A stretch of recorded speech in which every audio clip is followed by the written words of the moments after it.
如果係校草咧，都睇好你嘅嘢，點解你會特別受男性嘅參賽者歡迎？你知唔知？邊幾位考咗？唔知啊，仲有其他。唔知哎呀，係咩？我都睇佢哋嘅。佢哋講咗呢個好有趣嘅特點，佢話唔好睇你個人斯斯文文，其實講啲嘢好搞笑。係，你覺得自己係咪咁嘅人？咁我又唔覺得啫，即係冇咩人話過我搞笑喎，其實。對你嘅威脅最大嘅？要諗下啦，唔係太記得啲人。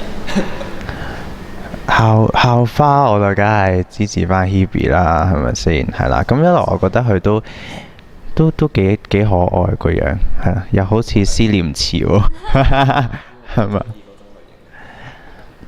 咪？再熟啲先知，係啦。咁男仔方面啊，我覺得好似嗰個阿 Edison 啦，好似好唔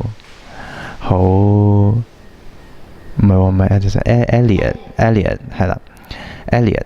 咁佢就因為嗰次咧拉票咧，跟住佢唔知有個人跟住佢有自己嘅攝影師咁樣，好似好犀利咁樣，所以我覺得好似即係佢都有啲背景喎咁樣咯。但係佢又唔出聲咁樣咯，即係好似係好似好酷咁，所以我暫時都未認識到佢。